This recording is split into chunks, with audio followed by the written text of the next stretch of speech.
Acabo de regresar de la bellísima Panamá. ¿Habrá algún panameño hoy aquí? No hay muchos panameños porque es tan lindo Panamá que no quieren venir para acá. Acá hay colombianos, venezolanos, argentinos, peruanos, dominicanos, salvadoreños, pero no hay panameños. Panamá es un país maravilloso.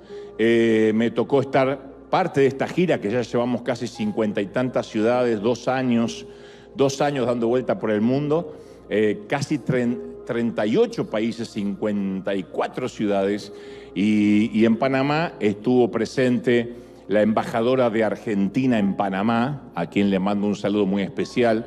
Estuvo también el embajador de Argentina en Jamaica, presente allí. Esa que veíamos recién era la embajadora y ese que levanta la mano es el embajador en Jamaica. Los quería mencionar porque ellos ahora están mirando desde sus respectivas embajadas en Panamá. Y después la gente que llegó desde toda parte del mundo, porque no solo en Panamá, venían de Costa Rica, bueno, no sé si todas partes del mundo, pero alrededor, al menos el Caribe. Y teníamos un sold out ya hace casi 4 meses atrás, así que debimos haber hecho más funciones, pero podía llegar a peligrar mi llegada aquí el día domingo, entonces siempre que eso sucede no lo hacemos, pero fue maravilloso todo lo que vivimos en esta bellísima ciudad. Y como ellos se conectan al streaming y esperan las imágenes y lo que pasó, siempre que vengo de un viaje yo te cuento, especialmente porque sé que vosotros siempre estáis orando, diría un español, por la salud, por los aviones, por los viajes, por las salidas, por las llegadas. Fue algo realmente maravilloso y 2 horas 20 donde literalmente el Espíritu Santo nos traspasó, nos habló. Vi tantas lágrimas, tantas risas. Es maravilloso. Todavía nos quedan algunas ciudades, nos quedan ahora pronto, la primera semana de septiembre, 4 ciudades más de México, pero Panamá fue realmente una bendición. Y como ya te quiero transmitir lo que creo Dios me dijo que te diga, y unas imágenes valen más que 1000 palabras, pequeños vídeos, creo que no duran ni 1 minuto y medio, 2 minutos, de lo que pasaba en Panamá. Mira.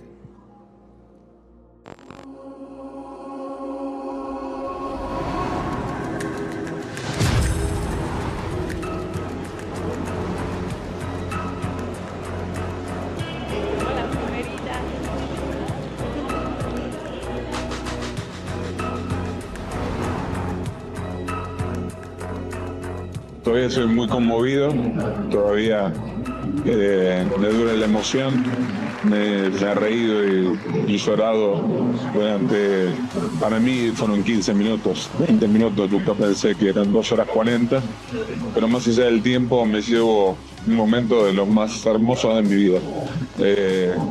Me vinieron 2 millones de recuerdos, 2 millones de cosas pasaron por mi mente, por mi corazón, y me voy plena, feliz, como creo que se va toda la gente acá en Panamá. Así que gracias de todo corazón a vos, Dante, por darnos tanto amor siempre. Y hoy nos muestran más de amor. Me la llevo acá, conmigo para siempre. Gracias.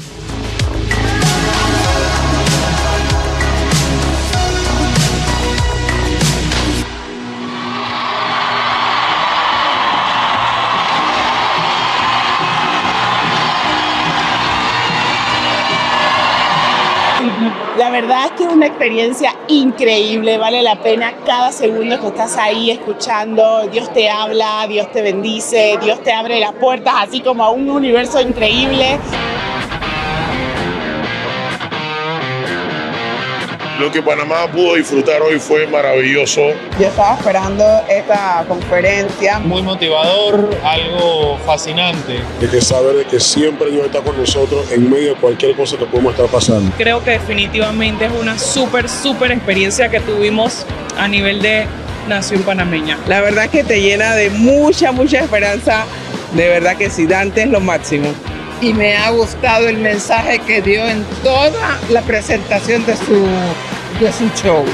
Y es muy bonito haber visto esto de diferentes países y hoy estar en mi país, en Panamá, y hacerlo.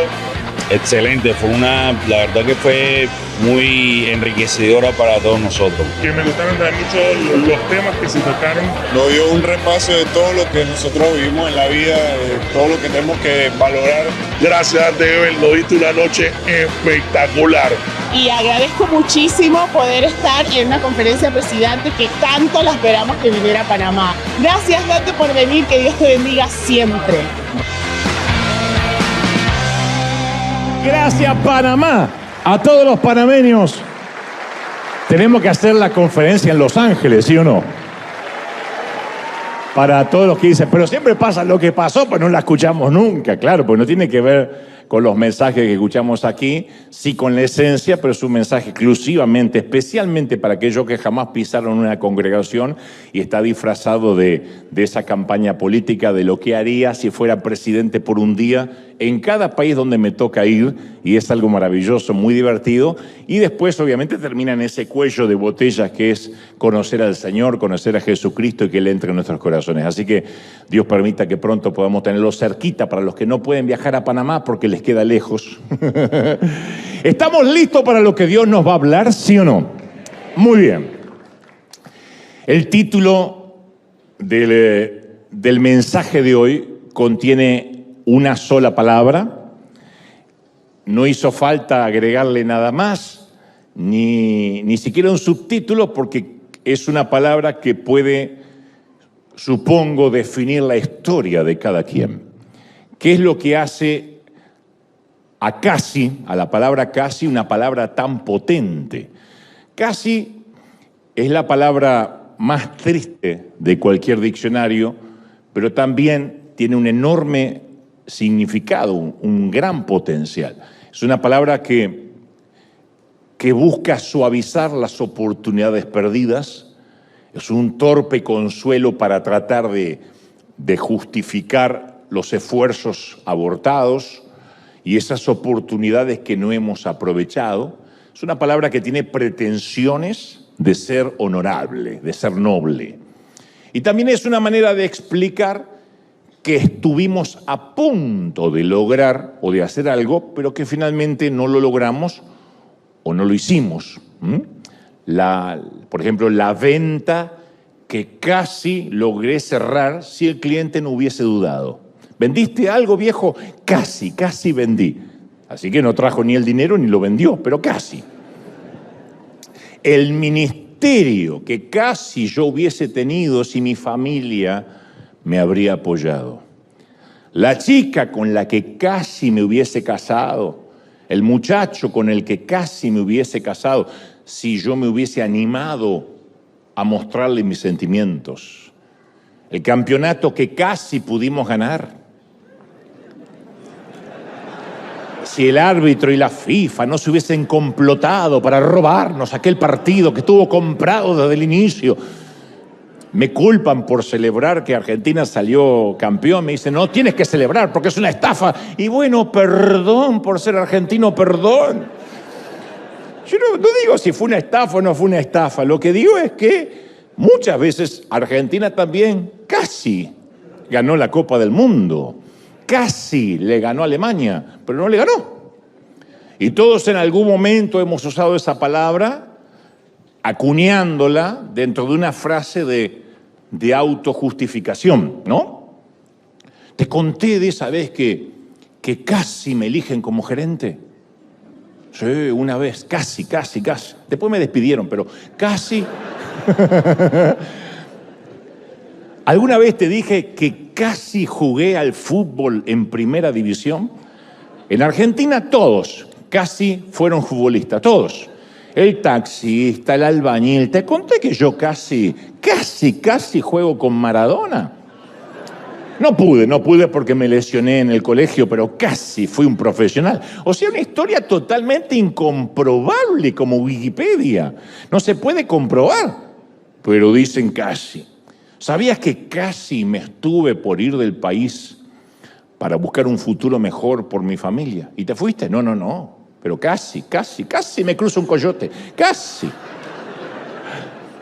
Nunca te conté de esa vez que casi me gané la lotería así por un numerito. Casi fui millonario. Desde que ha existido gente, ha habido casis. Personas que casi ganaron la batalla, personas que casi treparon la montaña, personas que casi encontraron el tesoro, pero ni ganaron, ni treparon, ni lo encontraron. Y lo cierto, y aunque suene doloroso, es que nadie recuerda, después de un tiempo, los que casi ganaron una medalla, los que casi ganaron una copa, los que casi ganaron el Oscar o un premio Nobel o un Pulitzer o la corona de Miss Universo. Las nominaciones solo tienen valor hasta el día de la premiación. Los nominados se mencionan una y otra vez hasta el día de la premiación. Después a nadie le importa quienes estuvieron en la lista de los probables. Es así, de duro, de cruel, de irónico, pero luego que aparece el ganador ya nadie se acuerda del que estaba anotado como probable para ganar, porque no todos los que aplican logran acceder al crédito, sino aquellos que califican. Aplicar podemos aplicar todo, pero hay alguien que califica y alguien que no. Y la Biblia narra docenas de estos ejemplos tristes. Uno de ellos es el famoso e inigualable rey David. Y él casi arribó a su vida cuando él ya era un hombre viejo, un hombre que había logrado todo de pequeño, pero ya de anciano conoció un casi.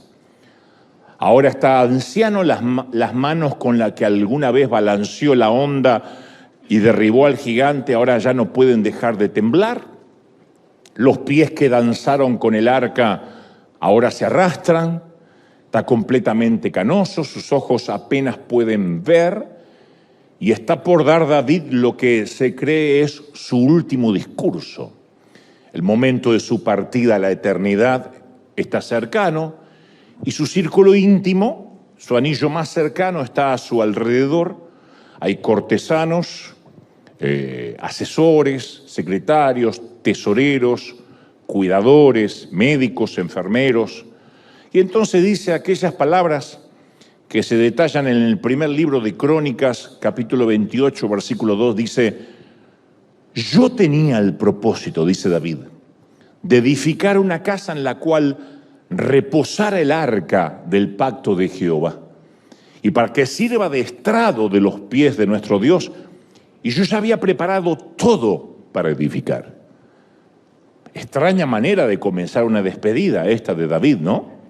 David menciona no todo lo que sí logró, que fue, caramba, que fue mucho, sino aquello que quiso hacer y no pudo. En la vejez Dios no le permitió hacer. David quería construir un templo, una casa para el arca. Y ese templo hubiese sido su última obra magna, su legado. Él se preparó toda una vida para construir ese templo y dijo: cuando ya no tenga que pelear batallas, cuando sea un hombre grande, adulto, con experiencia, voy a dedicarme a la dirección de la construcción del templo. David quería dedicar sus últimos años para construirle un santuario a Dios. Preparativos listos, arquitectos elegidos, constructores seleccionados, anteproyectos, proyectos, planos, dibujos, números, bosquejos, las columnas del templo bosquejadas, decoración ya elegida, buenas intenciones, muchos preparativos, pero no hubo templo. ¿Por qué razón? Si estaban todos los recursos a la mano. Bueno, Primera de Crónicas 22:3 se relata: además David juntó mucho hierro para los clavos y las bisagras de las puertas, y juntó bronce en abundancia. También amontonó mucha madera de cedro en abundancia. Estamos hablando de toneladas de material para construir un megatemplo. Entonces, ¿qué pasó si los recursos estaban? Bueno, el propio David, que cada vez que escribe y cada vez que relata algo es poesía descarnada, él no vive simulando, él no es hipócrita, él no oculta la verdadera razón de su casi. Él dice: no pude construir el templo porque Dios me dijo: tú no edificarás casa en mi nombre porque eres un hombre de guerra y has derramado mucha sangre. Tu hijo Salomón será quien edificará mi casa y mis atrios. Se ve que el temperamento sanguinario de David y su carácter casi indomable que le sirvió para la guerra y las batallas, le costó el privilegio del templo. David había pasado de ser un hijo olvidado a la realeza, de arrear ovejas a liderar ejércitos, de dormir en una cueva a vivir en un palacio, pero en su vejez conoció un casi. Casi construye el templo. Solo que Dios no se lo permitió. Y esta sería la última gran frustración del rey David. Todo lo que se preparó para toda una vida, en el final, casi lo logra, pero no lo logró. Los libros de historias y las crónicas relatan de que David no construyó el templo. La palabra casi es muy parecida al adverbio de cantidad cuando decimos por poco, por poquito, que es muy usado para a veces mostrar la frustración de no haber alcanzado algo o también para explicar la satisfacción de que algo malo no pasó. ¡Ay, por poquito! Por poco no tuve un accidente, decimos, ¿no? ¡Qué bueno que no tuviste un accidente! Por poco casi me agarra la migra. ¡Qué bueno que no te la agarró! Por poco mi suegra se quedó a vivir en casa. ¡Aleluya! Esos por poco son valorados, ¿no? Hay otro ejemplo, antes de meterme de lleno en lo que Dios quiere decirnos, otro ejemplo de otro casi, de otro por poco. Esta vez no es David, es otro rey, se llama Agripa. Entonces, Herodes Agripa era un diplomático que a través de la amistad con la familia imperial romana obtuvo el reino de su abuelo, Herodes I, Herodes el Grande. Y Agripa era experto en asuntos políticos, en asuntos judíos, era una suerte de diplomático, y el apóstol Pablo, dice las Escrituras, fue llevado ante él para declarar ante el juzgado de Agripa. Entonces Pablo, para hacer la historia corta, relata su testimonio ante Agripa, habla sin pelos en la lengua, bien al estilo Pablo, y es entonces cuando Agripa, al final del discurso del apóstol, menciona aquella histórica frase que figura en Hechos 26-28. Pablo, por poco me persuades a ser cristiano. Casi, casi. O sea, Agripa fue impresionado, conmovido, no me cabe la menor duda, quizá confrontado, pero no fue cristiano por poco, por poquito. En otras palabras, otro que tuvo casi un encuentro con Cristo, casi. ¿Vieron cuando alguien dice, ¿tú eres cristiano? No, pero casi, soy primo, no soy hermano, pero soy primo. Casi. Por poco es una cantidad incompleta. En las matemáticas divinas esa cantidad no cuenta. No basta estar cerca de la cruz y lejos de Cristo. Por poco conozco al Señor.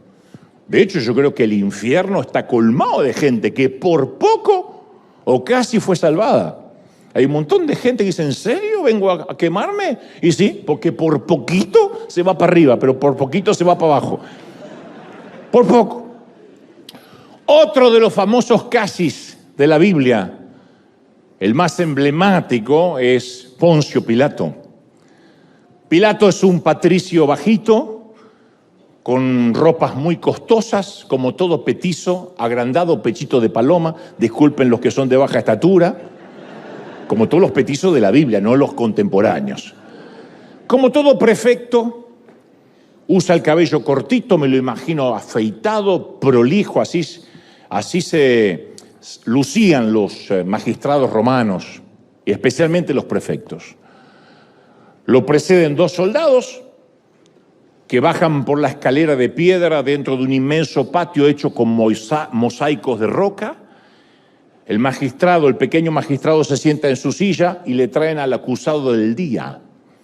El presunto criminal tiene los pies hinchados, llenos de barro, manos tostadas, nudillos protuberantes. Se nota que fue carpintero al menos por 3 décadas.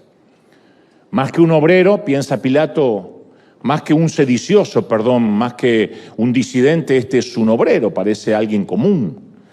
Tiene un ojo negro y cerrado con moretones por la hinchazón de la tortura. El otro ojo mira al suelo. El labio inferior del acusado está partido, sangrando, los cabellos llenos de sangre pegados a su frente. Es obvio que antes de traer al acusado ante el procurador, le propiciaron una muy buena paliza.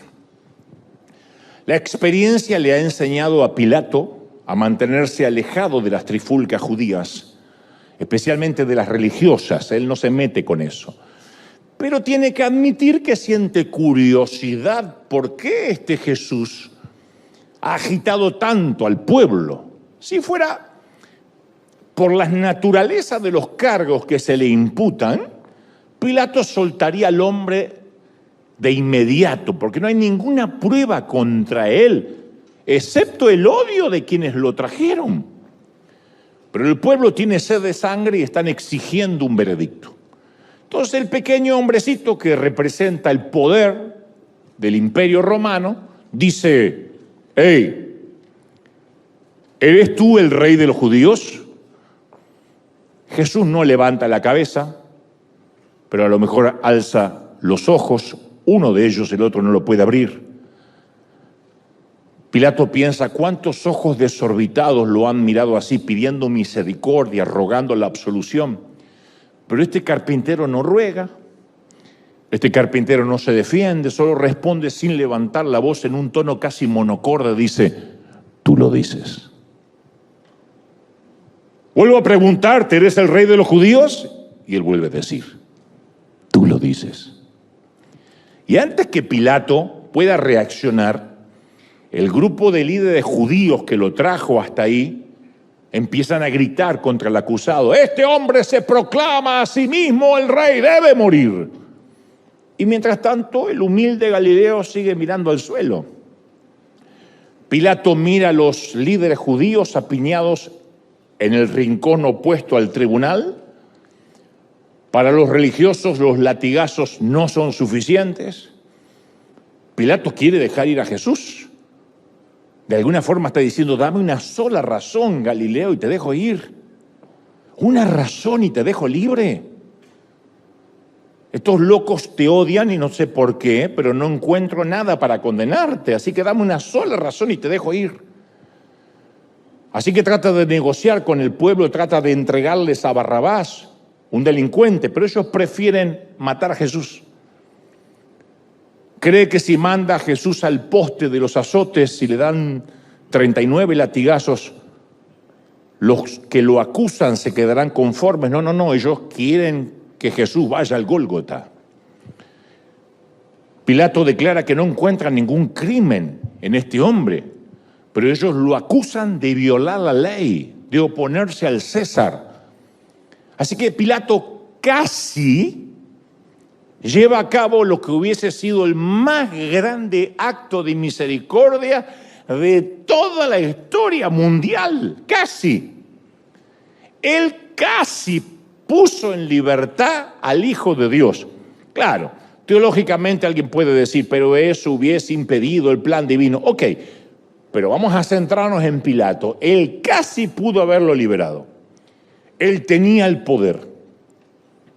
Él tenía la decisión. Él usaba el anillo con el que se sellaban las órdenes. El anillo de Pilato tipificaba que el César lo endosaba. Y Lucas 23:22 dice: Pilato les dijo por tercera vez: «¿Qué mal ha hecho este hombre? No encuentro en él ningún delito que merezca la muerte. Así que lo castigaré y lo soltaré».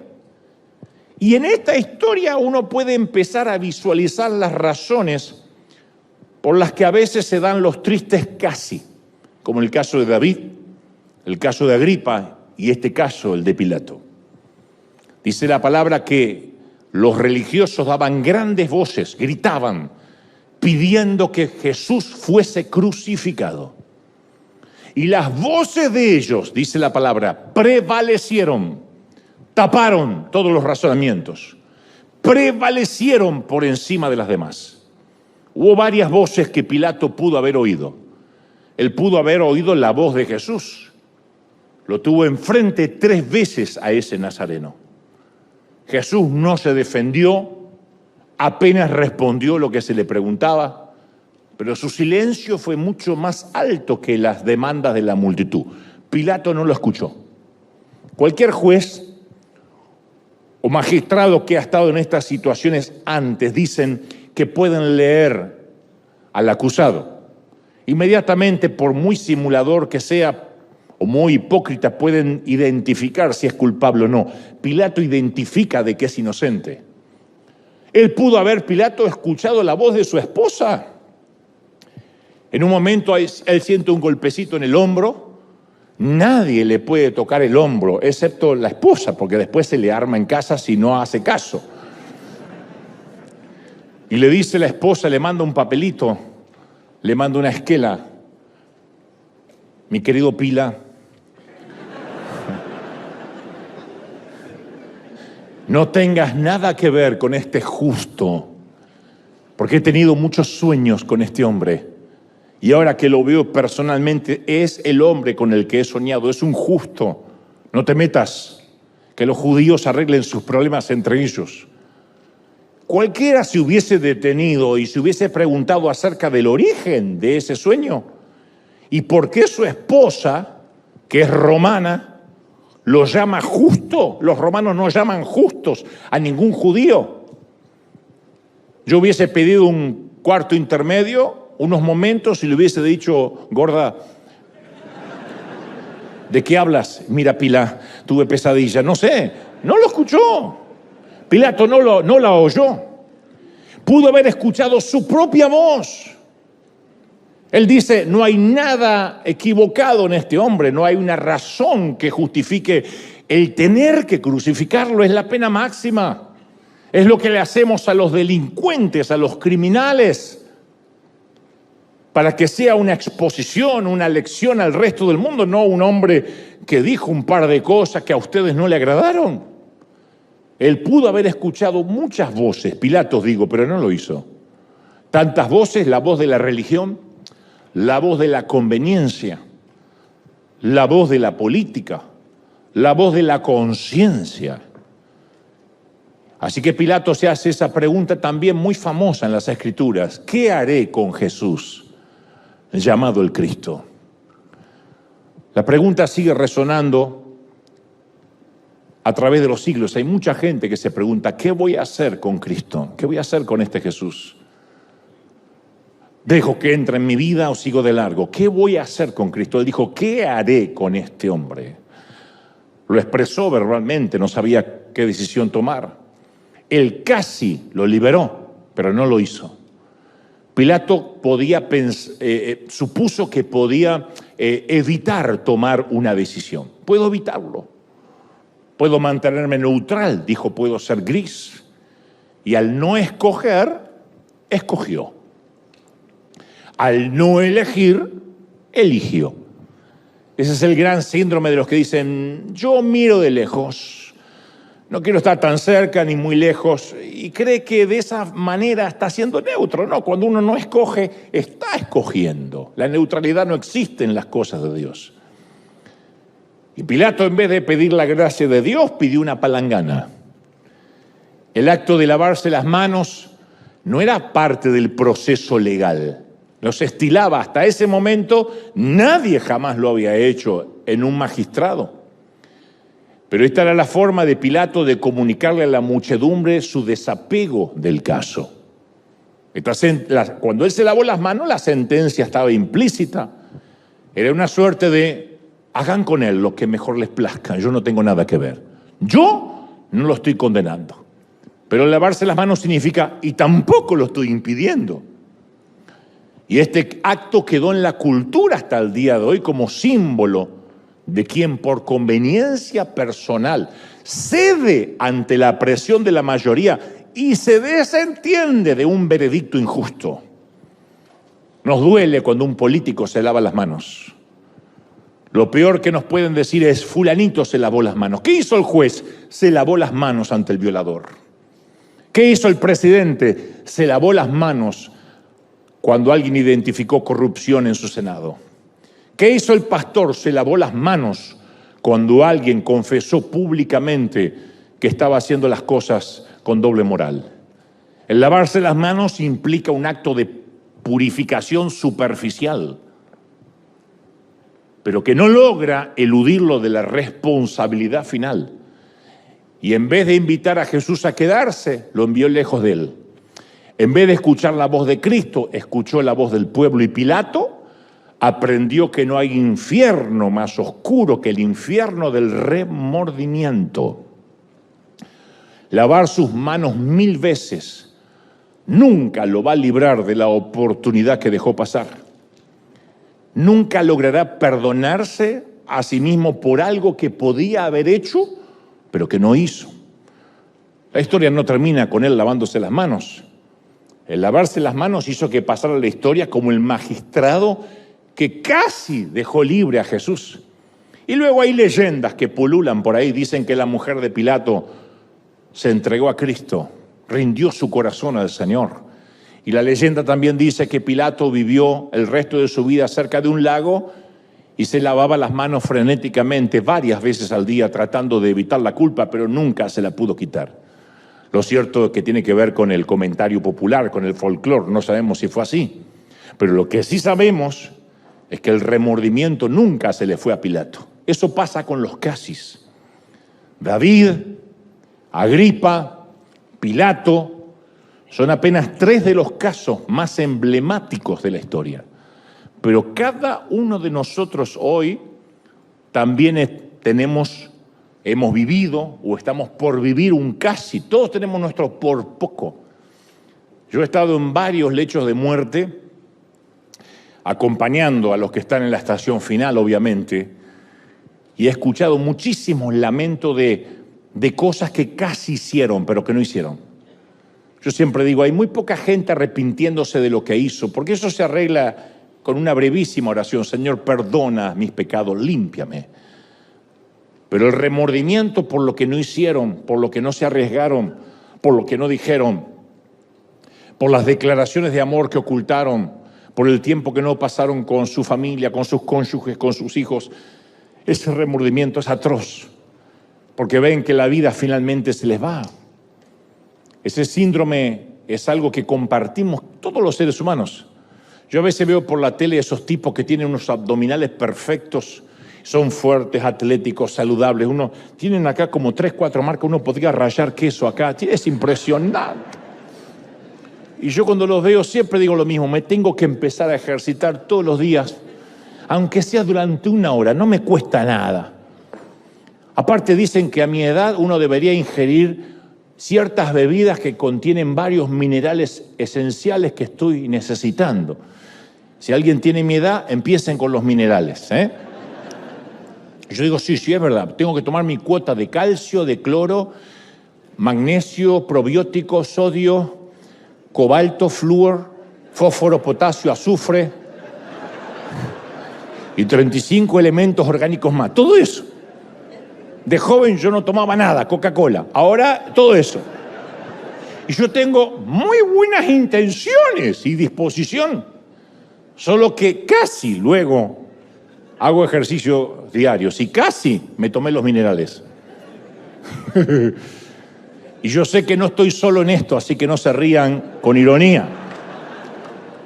Sé que hay gente aquí que se compró herramientas para reparar tejas o una puerta y dice, ya está, basta, me cansé, voy a Home Depot y compro lo que necesita. Y nunca reparó un cuerno en la casa, pero tiene las herramientas.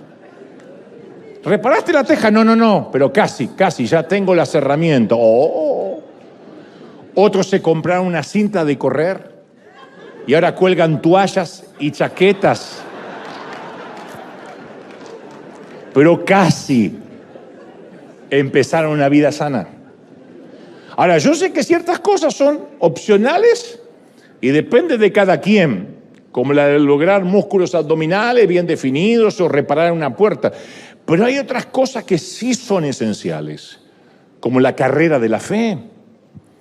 El escritor de los Hebreos dijo, corramos la carrera que tenemos por delante sin cesar, nunca te detengas. No hay algo así como ponte al lado del sendero, tómate un tiempo, un sabático, corre sin cesar la carrera de la fe. Lo cual implica que la carrera del cristiano no es un trotecito, sino una carrera exigente, agotadora, algunas veces agonizante, pero hay que continuar. Y se requiere un gran esfuerzo para terminar con fuerza y no con un casi. La gente no va a recordar cómo comenzamos, pero todos van a recordar cómo terminamos. Yo lo he visto en boxeadores, en grandes actores del universo de Hollywood que hacen una película de más que es un fracaso y la gente los recuerda por eso. Así de injustos somos. O un boxeador que sube a una pelea más de viejo y lo liquidan al primer round y la gente se olvida que retuvo el cinturón por 20 años. Porque lo último que hacemos, ese casi, es lo que nos marca. Y yo he visto a muchos quedarse a mitad del camino, casi llegando a la meta. Y solía haber un tiempo que mantenían el paso, corrían, pero no pensaron, nunca calcularon, que la carrera sería tan agotadora. Quizás se desanimaron cuando tropezaron, porque los tropiezos son parte de correr. Cualquiera que haya sido la razón, ya no corren. Puede que asistan a la iglesia, vengan, ofrenden, pero sus corazones no están en la carrera de la fe. Se retiraron antes de tiempo. Entonces, de alguna forma, como en estado de coma, se congregan, vienen, pero no corren la carrera. Hace muchos años Dios me regaló la oportunidad de entablar una relación de amistad profunda, muy estrecha, con un querido amigo, un hombre de Dios llamado Omar Cabrera, el reverendo Omar Cabrera, que actualmente está en la presencia del Señor. No fui amigo toda su vida, ni toda mi vida, pero los últimos años de él sintió de dedicarme a algunos desayunos. Me dijo, vamos a desayunar al menos unas 2 veces por semana, porque quiero transmitirte, quiero volcarme en ti, quiero vaciar lo que yo sé. Y para mí fue un regalo impresionante. No falté a solo ni una de esas citas. Y una mañana durante un desayuno le pregunté a Omar si solo pudiera darme un consejo, algo que yo debería saber y atesorar por el resto de mi vida. ¿Cuál sería ese consejo? Y el hombre me dijo, ¿estás seguro que quieres oírlo? Porque muchos me han hecho esa pregunta, pero no están listos para oír la respuesta. Yo le dije, sí, quiero saber cuál es ese único consejo por encima del resto. Y agregó, solo mantente enfocado, mijo. Mantén el rumbo por el resto de tu vida, no pierdas tu norte. ¿Me oíste, hijo? No pierdas el norte. Sea cual sea tu norte, no lo pierdas. Y agregó, porque en este negocio, cuando hablaba de negocio, hablaba de los negocios del reino, los negocios del Padre, como lo definió Jesús a los 12 años. En este negocio hay que aguantar. Todo se trata de aguantar. No es una carrera de 100 metros, es una maratón de resistencia. Y hay que permanecer, hay que durar, hay que sostenerse, hay que aguantar los golpes y estar ahí. Yo agradecí eso. Y me he olvidado otras cosas por la fragilidad de mi memoria. Pero he guardado ese axioma hasta el día de hoy. Si algo nació en el corazón de Dios, se supone que debe permanecer. Y debe permanecer y mantenerse en el tiempo hasta el final, terminar bien. En el libro de los Hechos, el capítulo 5, el versículo 35, se narra que el Sanedrín, los religiosos de la época, los fariseos querían condenar a muerte a los discípulos, a los seguidores de Jesús, los querían ejecutar. Y entonces se para en el medio de la corte del magistrado un tal Gamaliel, doctor de la ley, un tipo muy respetado, y presenta una magnífica interpelación que a mí me ha salvado la vida cada vez que recuerdo estas palabras. No son las más conocidas, no aparecen en las calcomanías, ni se usan como pegatinas en los automóviles y en las neveras, pero caramba que estas palabras a mí me han salvado la vida más de una vez. Gamaliel dijo, hombres de Israel, les habla, insisto, a todos los que quieren condenar a los discípulos. Piensen 2 veces lo que están a punto de hacer con estos hombres.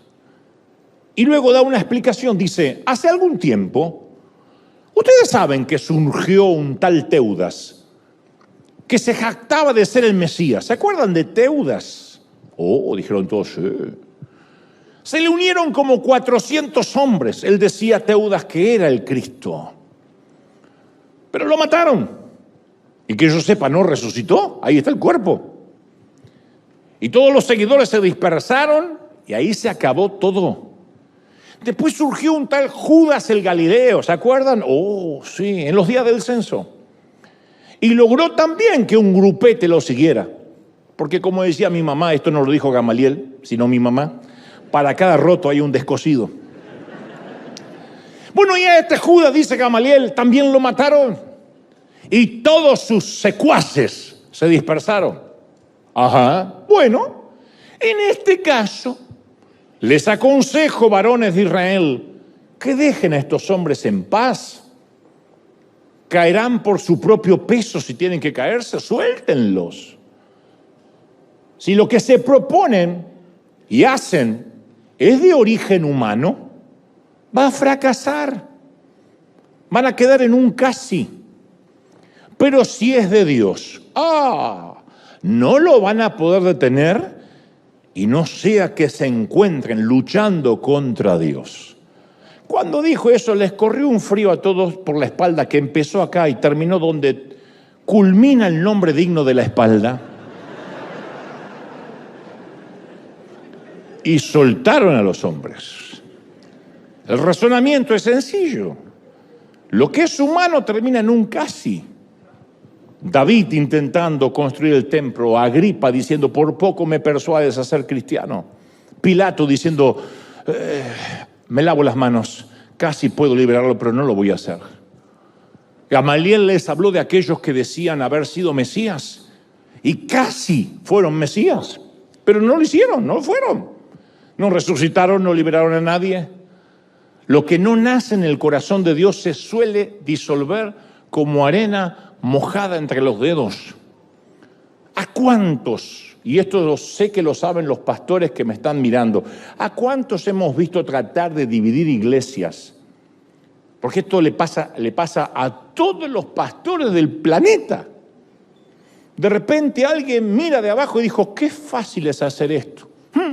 Me pongo un traje, suelas rojas y predico, digo 3 chistes y ya está. Algunos creen que es fácil, entonces dice, bueno, me voy a poner una iglesia y se llevan siempre adeptos, siempre encuentra, para un roto siempre hay un descosido, siempre detrás de un loco hay otro más loco que lo sigue.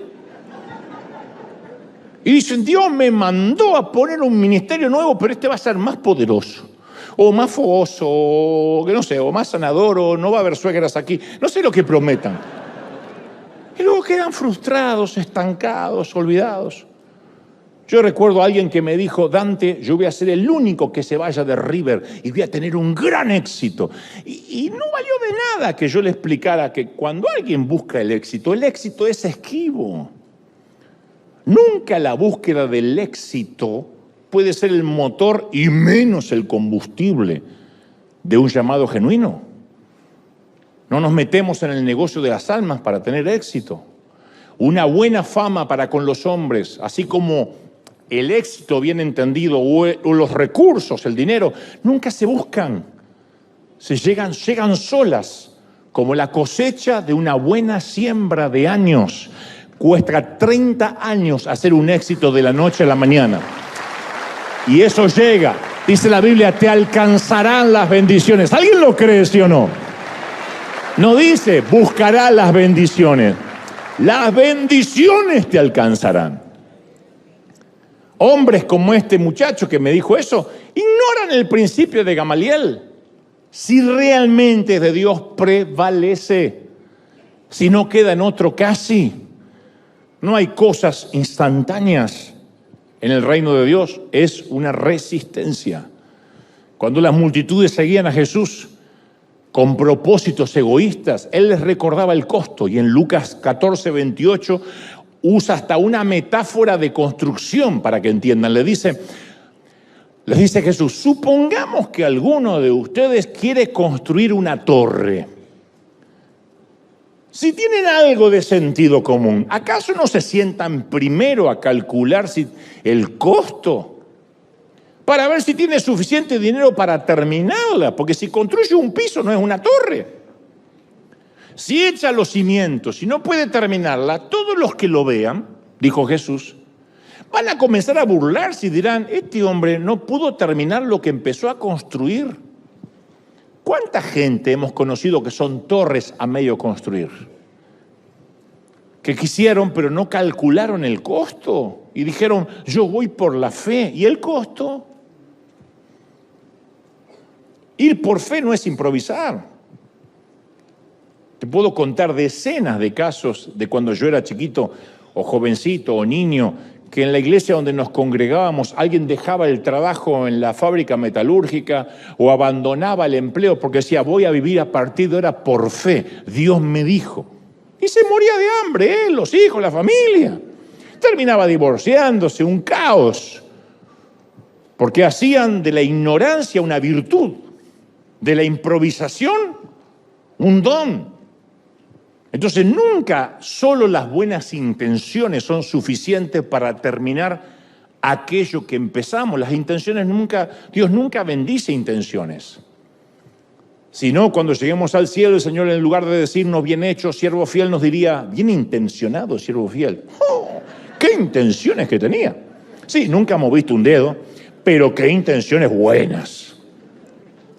Y hay de los que empiezan a construir, pero no termina aquello que comenzaron por falta de cálculo. Todo en la vida merece un cálculo. Si vas a casarte, tienes que calcular los costos. Si vas a tener hijos, tienes que calcular los costos. Si decides no tenerlos, tienes que calcular los costos de no tener hijos.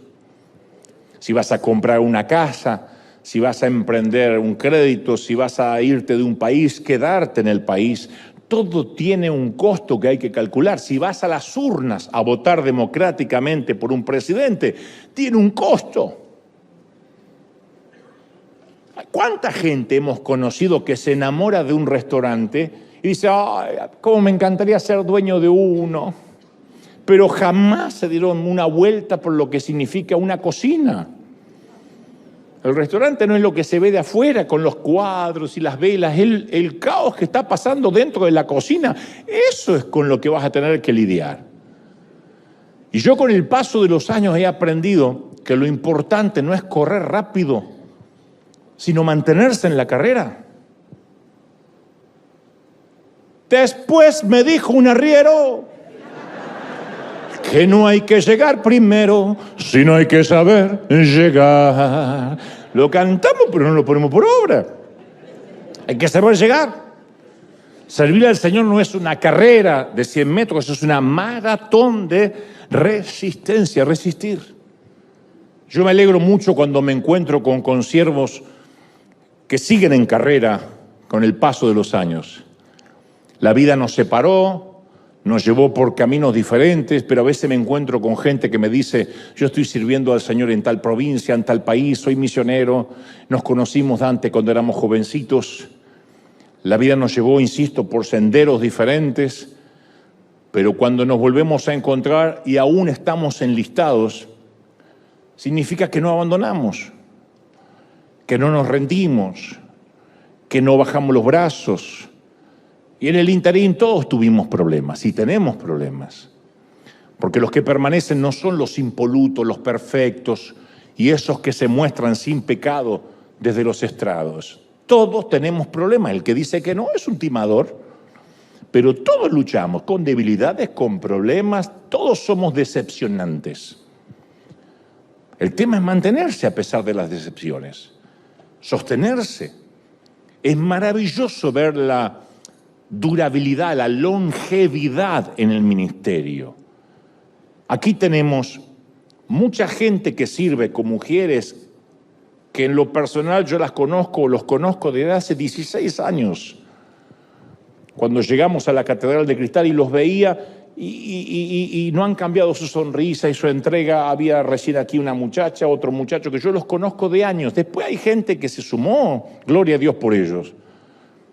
Pero hay aquí un equipo de pastores, de servidores que han permanecido, y a mí me produce algo tan lindo el saber que son fieles. Ahora en Panamá fue a visitarnos el pastor de Cuba, el pastor local de Cuba, el que nos ayudó a que construyamos las casas, lo hemos visto por video. Y él dice, pues déjame que yo le diga algo. ¿Quiere que yo le diga algo, pastor? Yo estaba esperando, hablan así los cubanos, no estoy haciéndoles burla ni nada, sino que tiene un tono que es maravilloso, que ojalá que en el cielo se abre así. Bienvenido, bienvenido, bienvenido. ¿Qué pasa? Sabor, dice Pedro. Sería espectacular. Y me dice, mira, yo conocí aquí a tus pastores, a Guillermo, a Rudy, a Fernando. ¿Y sabes lo que me llama la atención a mí, a todos los cubanos? El amor que ellos tienen por River, el amor que tienen por ti, pastor. Son gente leal, son gente que no murmuran, son gente que no chismean. A mí se me infló el pecho así como Argentina cuando ganó ahora hace poco.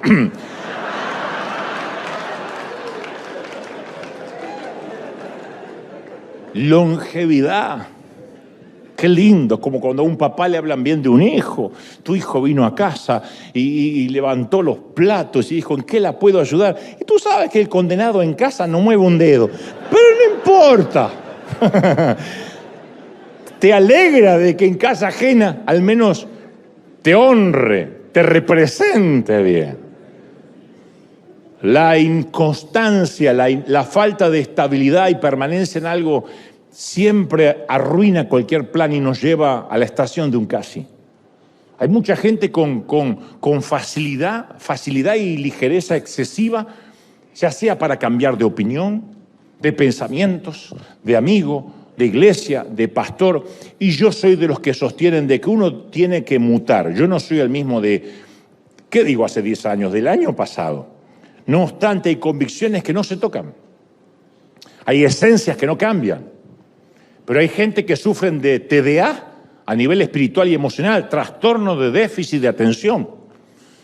O sea, todo lo que hacen es un ratito, un poquito y después cambian. Ante el menor problema renuncian al empleo. ¿Por qué te fuiste? No, me exigía que todos los días vaya a la misma hora.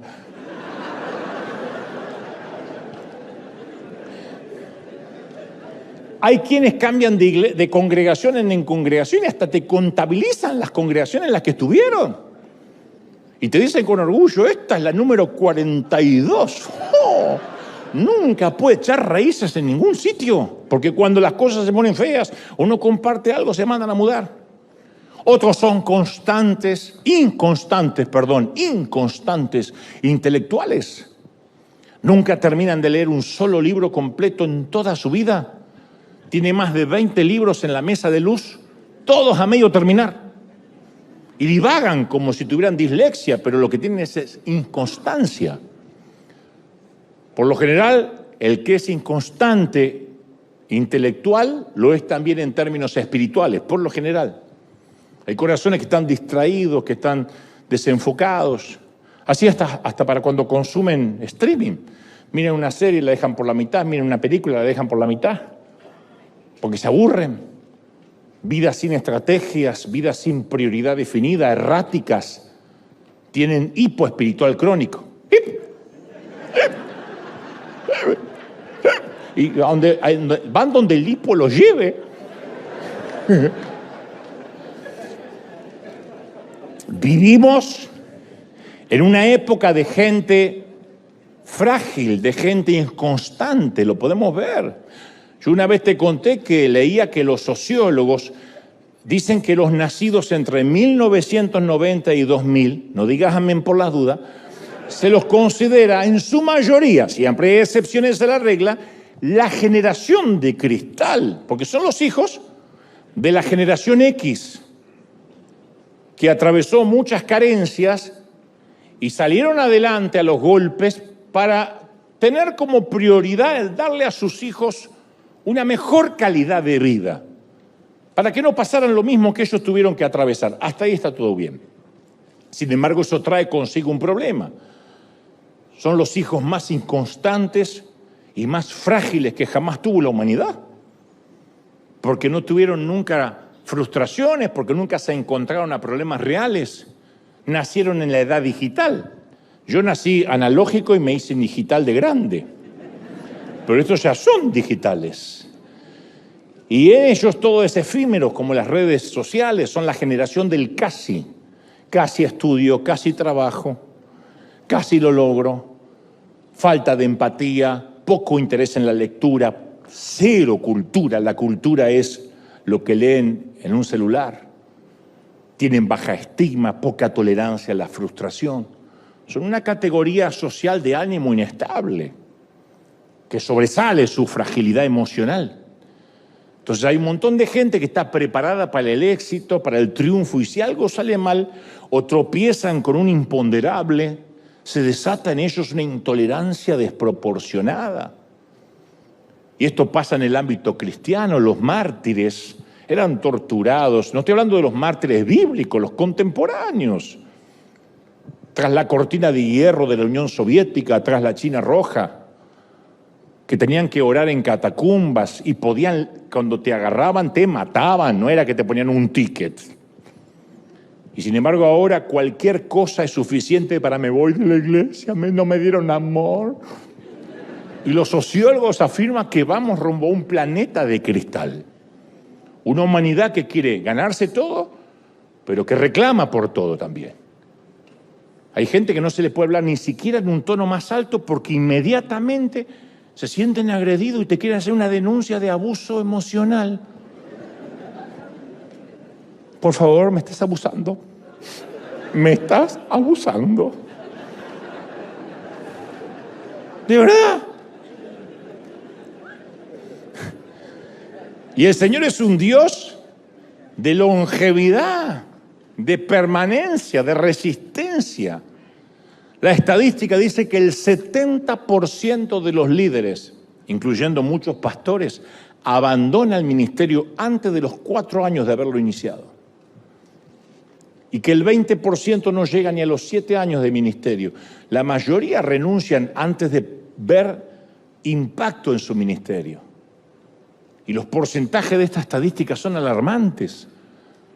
Porque si algo nace de Dios, permanece. Llegamos hasta el final, ¿sí o no? A mí durante todos estos años me ha tocado atravesar temporadas muy tristes, muy difíciles, decepciones, traiciones en el ministerio, dolor, injusticias, falso testimonio, murmuración, difamación, crítica. Todo sumado a las redes sociales que hace 20 años atrás no estaban en boga.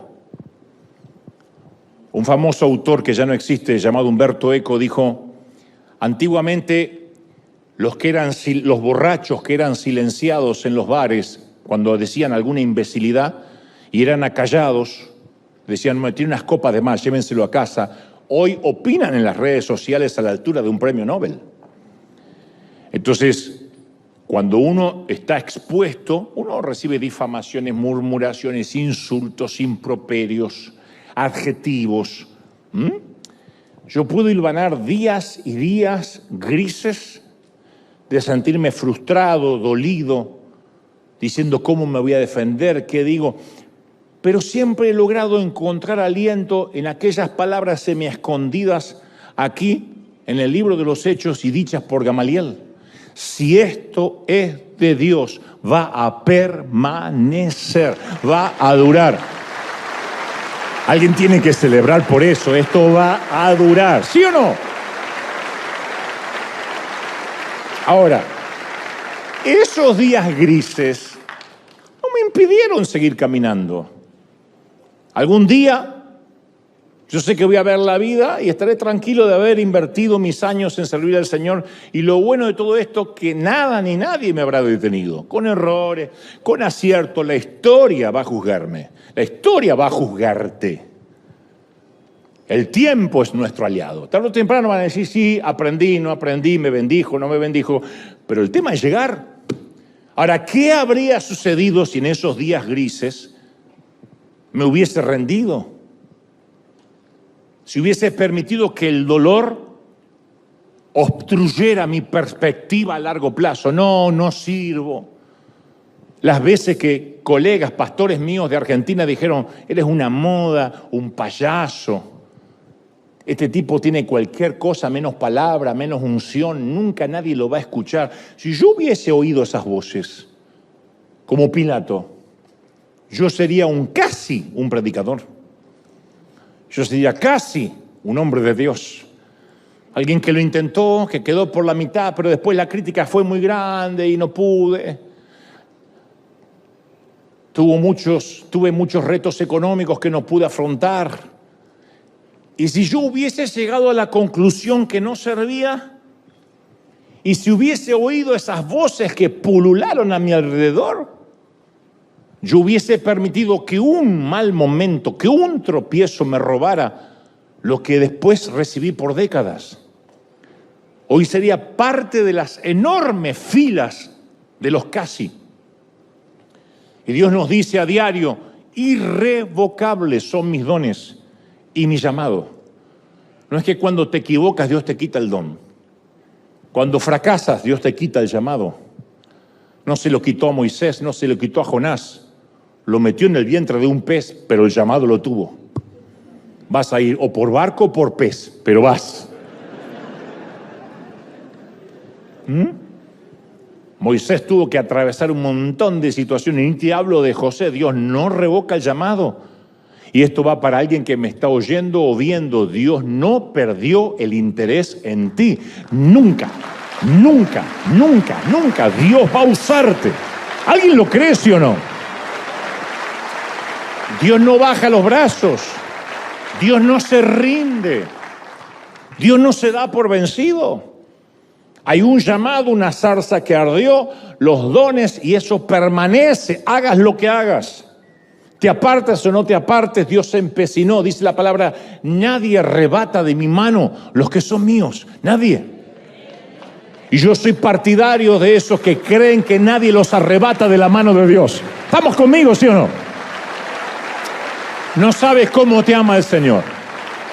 Por eso a mí me gustan los que comprenden que tenemos un llamado a largo plazo.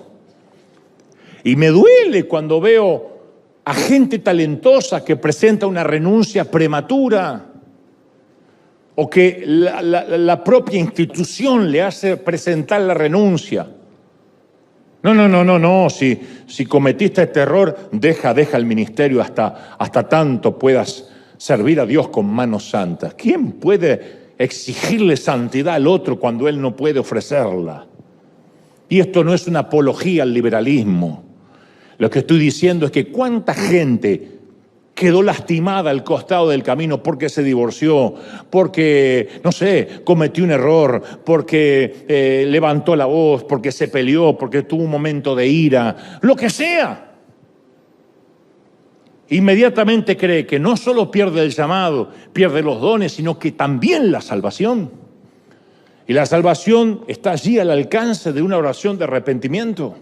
De decir, Señor, este soy, perdóname. La sangre de Cristo no solo te perdonó por los pecados antes de que lo conocieras, sino por los pecados que sabías que ibas a cometer y los que vas a hacer en el futuro. Así te ama el Señor. La gracia lo cubre. ¿Están conmigo, sí o no? Y a veces muchos abandonan el ministerio y los congregantes tienen que recoger los pedazos rotos de una visión abortada. ¿Por qué? La visión tiene que permanecer.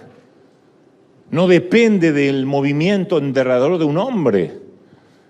El mover de Dios es más grande que cualquier ministerio personal. Cuando pasen los años, la gente va a olvidar el nombre de River. Porque así es, la gente no recuerda eternamente los nombres de las iglesias. Va a olvidar el nombre mío. Pero eso está bien, porque la gloria le pertenece a Dios. La gente olvidará a River, olvidará a Dante, olvidará a los servidores, pero nunca va a olvidar cómo Dios les cambió la vida. Lo que pasó durante esta temporada. Puede que olviden la casa del pan, pero nunca van a olvidar el pan que comieron, nunca. que cada vez que venían había pan en la casa del pan. La casa se puede olvidar, la panadería ya no está, qué sé yo, pero uno nunca olvida lo que comió. Y en una cultura en que la inestabilidad es la norma, la regla, es esencial que la gente encuentre constancia en la iglesia. Constancia. Yo siempre dije, no podemos andar saltando de visión en visión. Los líderes de River saben que esta es la misma visión que tenemos de hace años. No ha cambiado, no es que todos los domingos hay una teología novedosa, hoy vamos a hacer algo distinto. Es siempre lo mismo. Algunos se pueden aburrir, pero siempre, siempre es un enfoque en qué somos buenos. Lo hemos hablado muchas veces. Nuestro compromiso es que nunca lo sagrado se vuelva común. Y eso va a ser consistente. Y si tienes un llamado y ahora estás en un momento de debilidad, y dices, yo sé que tengo dones y no los estoy usando, yo sé que tengo un llamado, pero me desvié. Lo único que tienes que hacer es, Dios mío, yo reconozco que soy un desastre, que tengo hipo, y el hipo me lleva de un sitio a otro, y que estoy luchando con muchas cosas, pero te doy mi palabra que quiero morir como un gladiador, como un samurái, peleando, siempre yendo para adelante. Voy a ser como el junco de la Florida que se dobla con el viento y los huracanes, pero cuando pasa el viento se vuelve a levantar. Puedes contar conmigo hasta el último de mis días. Esa es la promesa que tenemos que hacerle al Señor. Y nos volvemos a levantar.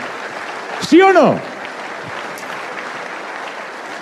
El Señor no te dice, puedes ser perfecto el resto de tu vida. No, Él pondrá la santidad. Él pondrá con su gracia la perfección. Lo que te pide es, ¿puedes tener continuidad? ¿Puedes invertir hasta el último suspiro en servirme? Y si te toca terminar en la cama de un hospital y todavía estás consciente porque la mente sobrevivió a tu cuerpo, ¿podrías predicarle al de la cama de al lado antes de irte a la eternidad? Podrías decirle, hey, yo estoy por irme, pero ¿qué tal si tú también te preparas para irte también? Podrías servirme hasta el último aliento de tu vida, ¿sí o no? Mira, te voy a contar un ejemplo diametralmente opuesto a los tres primeros. Al de David intentando construir el templo, al de Agripa y el de Pilato. La vida de Pablo es la antítesis de eso. Pablo comienza su testimonio con estas palabras, dice en Hechos 22:3, dice, yo soy judío, nacido en Tarso, pero criado en esta ciudad bajo la tutela de Gamaliel. Acá vuelve a aparecer nuestro personaje. Recibí instrucción cabal de la ley de nuestros antepasados, dice Pablo. Fui tan celoso de Dios como cualquiera de ustedes lo es hoy en día. Así comienza su testimonio Pablo. Y quiero darte esta introducción para que entiendas el punto al que voy. Tarso, donde nació Saulo, otrora Pablo, estaba a pocos kilómetros de la costa y servía como centro de comercio y abastecimiento a navegantes, piratas, mercaderes de toda Europa y Asia. Entonces cualquier chiquito que se criaba cerca de las costas de Tarso se rodeaba de docenas de idiomas y era testigo de un crisol de culturas. Tarso era un punto de parada en un sistema de las rutas romanas. Síganme en esto. El Imperio Romano se jactaba de las carreteras. De allí viene la frase, todos los caminos conducen a Roma, cuando se pierde tu marido. Bueno, las carreteras de Roma conectaban los centros comerciales del mundo antiguo. Éfeso, Iconio, Derbe, Tarso. Tarso era un centro académico. Era como si fuera, ¿qué podría decirte hoy? Un centro académico donde están las universidades más importantes del mundo, que rivalizaba con Alejandría, con Atenas. Y Saulo aprendió la lengua franca de su época, el griego. Así que el tipo lo hablaba al griego, lo escribía y pensaba en griego. Como algunos de ustedes que hablan español y piensan en inglés. Y por eso dice, aparca la troca, te llamo para atrás.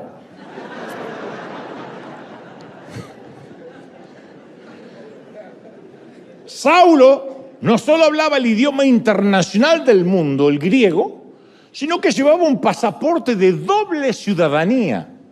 Judío de nacimiento, ciudadano romano por elección.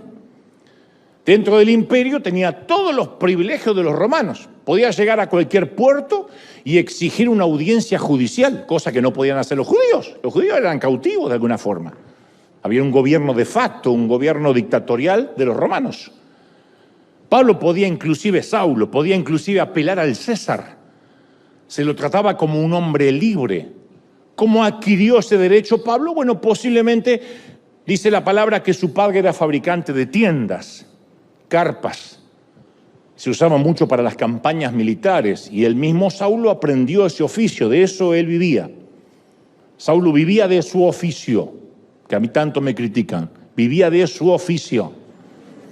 Quizá logró ese privilegio porque abastecía este artículo de tiendas tan necesario para los soldados romanos que siempre eran nómades en la conquista del mundo, ¿no? El joven Saulo deja Tarso con todo lo que un misionero podía necesitar. Tenía conocimiento cultural, dominio lingüístico, documentos para viajar, un oficio para ganarse la vida, no era de carga de nadie, posiblemente tendría ahorros, y se fue a Jerusalén a estudiar con los rabinos, memorizó la Torá, aprendió las leyes rabínicas. Síganme. Pablo fue un estudiante extraordinario y más tarde escribiría: en la práctica del judaísmo yo aventajaba, acá le sale el argentino que tiene adentro, yo aventajaba a todos mis contemporáneos, porque tenía un celo exagerado por las tradiciones de mis antepasados. Esto está en Gálatas 1:14. Y ahora quiero que prestes atención a lo que te diré, porque a esto voy. Quizás Saulo y Jesús se cruzaron en las calles de Jerusalén.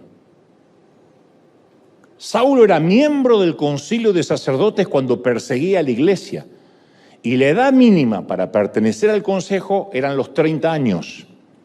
Así que de ahí sacamos la edad de Saulo, de Pablo, lo cual implica que era contemporáneo de Jesús. Yo siempre me pregunté, ¿se habrán cruzado alguna vez Jesús y Saulo? No cuando Jesús le sale al encuentro camino a Damasco, antes. Piensa, un Jesús de 12 años perdido en el templo, un Saulo de 12 o 13 que va a estudiar a ese templo. ¿Habrá posado Jesús su mirada a los 12 años y habrá dicho, este otro niño va a ser mi futuro apóstol? Y esta es la frase que me gustaría que atesores, a esto iba. Antes que Saulo siguiera a Dios, ya Dios guiaba a Saulo. Antes que él siguiera a Dios, ya Dios guiaba a Saulo. A mí esto hizo la cabeza. Porque mientras que Jesús hacía su tarea, Dios permitió que Saulo no estuviera ahí con los pescadores, con los muchachos. No, que se eduque. Que tenga educación. Que tenga la documentación necesaria. Yo no lo necesito al lado de Pedro y de Santiago, que estudie. ¿Quién mejor preparado que un estudioso de la ley para fundamentar la doctrina de la iglesia? Y Jesús transformó la licencia de Saulo para matar en un campeón de la misericordia. Pablo escribiría historias llenas de gracia, escritas con la pluma de la tinta de su propio corazón. Aprendió griego en las calles de Tarso, conoció el oficio de fabricar tiendas, estudió la Torá a los pies de Gamaliel, aprendió de la misericordia cuando Jesús le salió al encuentro, y ya de viejo, Pablo le diría a Timoteo, he peleado la buena batalla, he terminado la carrera, no dijo casi la terminé, por poquito, sí llegué, no, he terminado. He mantenido, no dijo casi, he mantenido la fe. Por lo cual, nunca aparece el casi, ni el por poco. Por lo cual me espera la corona de justicia que el Señor juez justo me otorgará, no solo a mí, sino a todos los que con amor esperaron su venida. ¡Aleluya! Y este es el punto. Jesús no abandonó su camino a la cruz. Y Pablo tampoco se dio por vencido. Y todo por una razón que lo diré otra vez. Antes que Saulo siguiera a Dios, Dios ya estaba guiando a Saulo. Y esto es para nosotros hoy. Antes que tú conocieras a Dios, cuando andabas en la parranda, cuando andaba con las viejas, andaba tomando y haciendo cualquier locura, lo creas o no, me van a odiar otros pastores por esto, Dios ya te estaba cuidando en un ambiente controlado porque Dios te estaba protegiendo para un propósito. ¿Alguien lo cree, sí o no? Bueno, ¿y qué significa esto? Que los momentos en que quisiste darte por vencido, Jesús estaba ahí. Los momentos de tentación que dijiste, cedí, claudiqué, Jesús estaba ahí. En los momentos en que te quedaste al lado del sendero diciendo no puedo más, no tengo oxígeno, Jesús estaba ahí. Parece una palabra de motivación, es una palabra teológica profunda. Porque si no pensamos que en ese momento el diablo nos tenía, Dios no nos conocía, el Señor tenía un propósito con Saulo desde que nació. Pablo no fue un plan B. No es que Jesús dijo, me busqué justo 12 ignorantes y encima uno traidor. Y ninguno de estos puede escribir algo medianamente digno, así que voy a tener que buscarme otro. ¿Habrá alguno? Sí, hay uno que persigue cristianos. Dios ya sabía que Saulo existía desde niño. Permitió su preparación, era el único tipo, Pablo, que podía pararse en el panteón griego y hablar en el idioma de estos tipos. Porque hay gente que tiene el llamado a llegar al corazón de otras personas, a las emociones, yo los respeto. Hay otros que tienen el llamado al intelecto, porque hay gente que primero les entra por acá. Quizá hay muchos así ahí, o la mayoría aquí, que dicen, a mí no me vengan a gritar, reciba, reciba, reciba, reciba, ahora. A mí no me vengan con eso. Yo quiero entender. Y hay gente que dice, la puerta a mi corazón está por acá. Otros, la puerta a su corazón está en las emociones. Y está bien, somos distintos. Dios respeta nuestras estructuras mentales y espirituales y anímicas y emocionales. Pablo llegaba a los pensantes, a la gente de dinero, a los académicos, a los que debatían a Sócrates, a Platón, a los que filosofaban. Ahí no podía ir Pedro diciendo no tengo esto, no tengo nada, pero lo que tengo te doy. Eso no estoy desacreditándolo, pero no era lo que ellos querían oír. Hubiesen dicho esto es magia, esto es un truco. Pablo sabía cómo hablarles porque Dios lo preparó toda la vida. Y este es un mensaje para que no te rindas. Porque todas esas situaciones que te tocó atravesar en tu país, con una familia disfuncional, todos esos fallidos que has tenido durante la vida fueron permitidos por Dios para un propósito. Él nunca dejó de guiarte. Por eso no te puedes entregar. No puedes mirar hacia atrás y decir, hice un desastre. No, Dios permitió cada detalle. Los atletas dicen que cuando ya no pueden más, tienen que atravesar esa muralla de oxígeno. Una vez te lo conté. Y hay dos opciones. O te paras ahí, porque el cuerpo dice basta, o buscas un segundo aliento. Ahí es cuando empiezan a correr con el corazón y ya no corren con las piernas. Y esta palabra va para los que a veces ya no tienen fuerzas. Y el Señor me ha mostrado que están a punto de rendirse. Y piensan que quizás ya es hora de abandonar la carrera. El Señor me ha dicho que te diga, no existe el casi en tu vocabulario ni en el mío. No existe el casi. Te llamé para no abandonar. O estamos con Jesús o estamos en su contra. No hay un casi cristiano. No existen los casi llamados. No existen los casi santos. No existen los casi comprometidos. Con Jesús los casi se transforman en ciertamente. Los a veces se transforman en siempre. Los la próxima vez se transforman en esta vez, ahora. Jesús no subió a la cruz para casi morir por nosotros. Jesús no fue alguien que casi resucitó. Él lo dio todo. Y Jesús no tuvo espacio para el casi y no lo tiene hoy. Para el maestro la palabra casi es como decir nunca. Así que mi hermana, mi hermano, si en este mismo momento sientes que no puedes más, que no puedes correr más, por favor, no se te ocurra sentarte faltando tan poco para llegar a la meta. No creas que vas a decir, bueno, Dios va a tener en cuenta que lo intenté, casi lo logré. La frase algo es algo no funciona para Dios. Algo es algo. No, algo es algo no. Tienes que llegar a la meta como sea. Cojeando, herido, sangrando, arrastrándote con los codos. Si no tienes más fuerzas y no te queda oxígeno, mi querida, mi querido, olvídate de las piernas y a partir de ahora corre con el corazón. Pero corre. Mantente. Soporta. Resiste. Vamos a darle un aplauso al Señor de señores, al Rey de Reyes. ¡Aleluya! Alguien tiene que aplaudir más que eso si Dios habló. Si crees que Dios habló esta mañana, celebra más que eso al Rey de Reyes. Bendito eres. ¿Estamos listos para terminar la carrera? ¿Sí o no? ¿Cuántos van a terminar la carrera? ¿Cuántos? Vamos a hacer una sencilla oración. La oración va a ser para comprometernos a terminar. Mal, bien, rengos, cojeando, sangrando. Vamos a terminar. Hay que cruzar la meta, hay que saber llegar, dijo un arriero. Hay que saber llegar. Y vamos a llegar. Vamos. Se supone que soy tu pastor en esto y no vamos a dejar a nadie atrás. Vamos. Cojeando, como sea. Algunos necesitarán unas cuantas patadas en el trasero. Pero vamos. Vamos. Hay que llegar a la meta como sea. Nadie nos dijo que hay que ganar.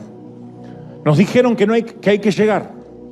Tenemos que llegar y decir, Señor, he guardado la fe, he acabado la carrera, por lo tanto me está reservada la corona. ¿Podremos decir eso en el lecho de muerte? Cuando los ojos empiecen a cerrarse, cuando lleguemos a la penumbra de nuestro atardecer, cuando sepamos que las fuerzas ya no son las mismas, que los ojos apenas podamos ver, ese día ha de llegar. Para todos ha de llegar el día en que tendremos que partir. Y si Cristo no viene antes, conoceremos la vejez, los años muy altos y tendremos que irnos. Hablé con Luis Palau, con el querido Luis Palau, poco antes de que él partiera, menos de un año de que se fuera con el Señor, antes de que se fuera con el Señor. Y Luis decía, yo he hecho lo posible dentro de mi torpeza, dentro de lo poco que sé para agradar al Señor y por hacer su voluntad. Solo espero tener mi recompensa, porque yo he servido desde que era niño. Le dije, Luis, si usted dice eso, ¿qué me queda para mí? Un hombre que ha conmovido millones. Y él dice, no, lo que quiero es permanecer. Y cuando ya pierda el conocimiento, sepa que mi último suspiro haya sido para Dios. Vale la pena gastarse para Dios. Vale la pena invertir la vida para Dios. No hay otra cosa que valga la pena. No hay riqueza, no hay crédito, no hay casas. Es solo servir al Señor y decir, Señor, aquí va mi corazón. Yo quiero entregar mi vida, lo que resta de mi vida. Que Dios te encuentre antes de bajar al sepulcro diciendo, he servido, he predicado a los vecinos, he sido una buena mami, un buen papi, he trabajado para llevar tu palabra a las naciones, y si no puedo ir a las naciones he puesto mi ofrendita, lo que sea, chiquitita, pero fue parte de mi tiempo y esa ofrenda fue destinada a algún sitio a ayudar a alguien. Si no puedo poner dinero, he puesto mi tiempo, mi energía, he invitado un café a alguien, he visto llorar a alguien en el mercado y me acerqué para darle un abrazo. Eso es servir al Señor, no es irse necesariamente a un leprosario.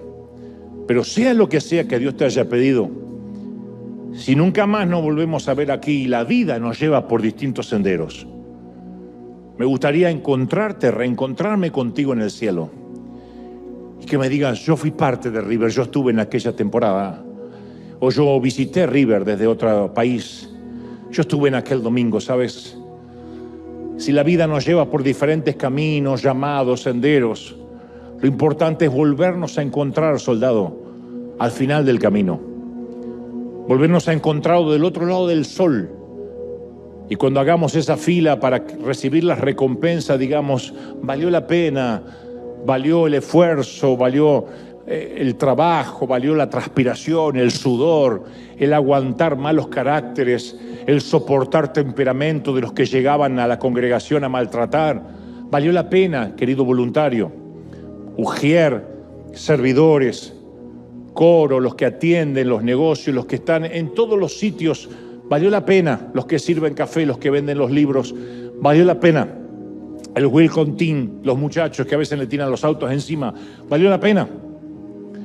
Valió la pena porque cuando lleguemos al final de nuestros días y miremos por el espejo retrovisor de nuestra vida, no veremos un puñado de días caóticos que no le importan a nadie, sino que veremos una vida la cual dejó una huella, un legado, de modo que otros sepan que estuvimos aquí.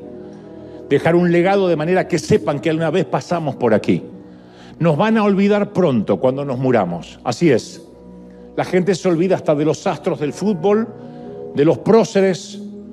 La gente hará un funeral rápido y cada uno seguirá con su vida. Así de frágiles somos. La Biblia dice que somos como la neblina que aparece por la mañana y desaparece a las pocas horas. Así que cuando nos entierren, un funeral rápido y después hasta nuestros hijos seguirán su vida. Y seremos nada más un portarretrato. Seremos nada más un recuerdo.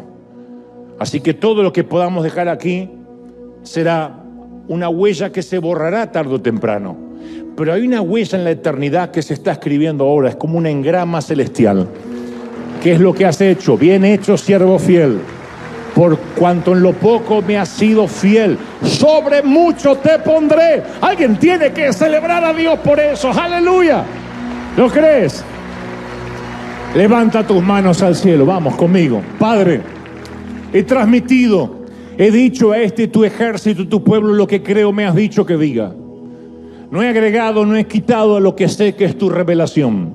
Aquí y en todas partes del mundo donde ven y escuchan este mensaje, los 5 continentes donde haya gente que ahora en español o en inglés está oyendo. Señor, yo te ruego que en ellos estén aferrados a ti hasta el último día de sus vidas.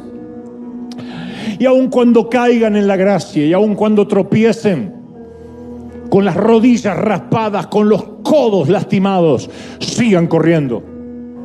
Oro por los que le está faltando el oxígeno y han llegado a la pared. Y dicen, Señor, a veces no sé ni cómo orar. Dios me dice, aquí viene un segundo aliento. Viene un segundo oxígeno sobre ti. Para que respires, tomes fuerzas y valor. Y sigas hasta la meta. No te entregues. No te rindas. No te bajes del ring. Aún no suena la campana. Sigue peleando un round más. No te rindas. Mami, no te rindas, papi. Hijo, no te rindas. Pastor amado, no te rindas. Evangelista, consiervo, misioneros, a los que están allí en misiones en alguna parte del mundo y han escaseado los recursos y los frutos todavía no se ven y la multiplicación con la que soñaste no llega. Y la carrera se hace cuesta arriba y estás pensando seriamente en regresar y decir, vuelvo a mi país. Creo que me equivoqué. El Señor me dice, resiste. Me dice que te diga, resiste. Porque si tu llamado nació en su corazón, y no me cabe duda que lo es, va a permanecer. Lo que no es de Dios se disuelve. Lo que no es de Dios desaparece. Lo que es de Él permanece. Y cuando permanece, la vida va traspasándote, van pasando los años y tú sigues sirviendo. Pasan las décadas y tú sigues sirviendo y pierdes amigos y ganas otros. Y algunos te dan la espalda y otros se suman. Algunas filas flaquean y otras se engordan. Algunos deciden acompañarte y otros se bajan de tu vagón. Hay gente que se va a bajar de tu tren. Y hay otros que se van a subir a la nueva temporada. Pero tú no vas a rendirte, tú vas a llegar a la estación estipulada en tu itinerario desde antes que nacieras, desde que estabas en el vientre de tu madre. Esto va para los que se acaban de convertir hace pocos años y creen que aquellos primeros sin Cristo fueron años perdidos. El Señor me dice, yo guiaba a Saulo antes de que él me conociera. Dios te guiaba aún antes de que lo conocieras. Y Él no permitió ciertos accidentes, y Él te cuidó de ciertos infortunios, y su ángel detuvo lo que el enemigo quería hacer para destruirte, porque había propósito, y porque nada podía detener el propósito. Y Él asignó un buró de ángeles.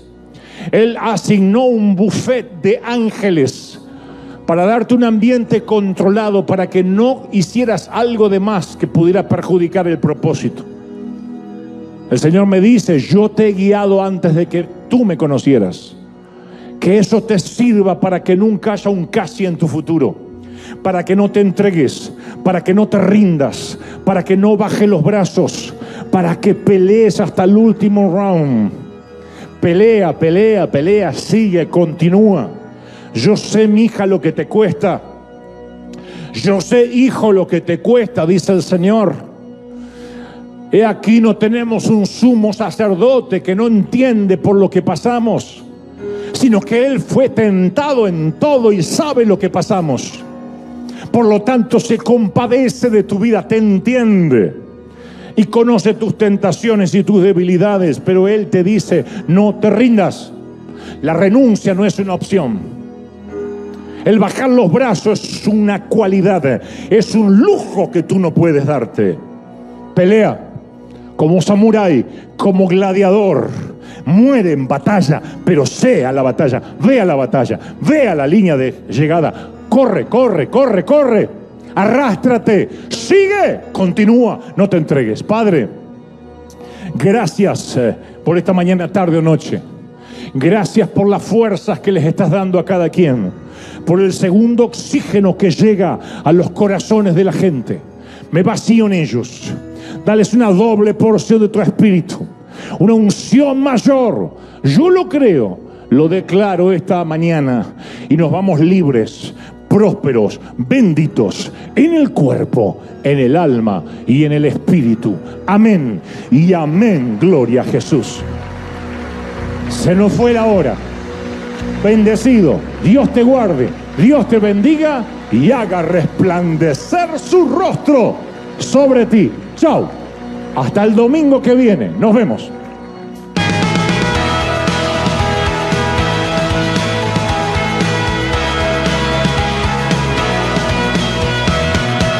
Apareciste una noche de soledad.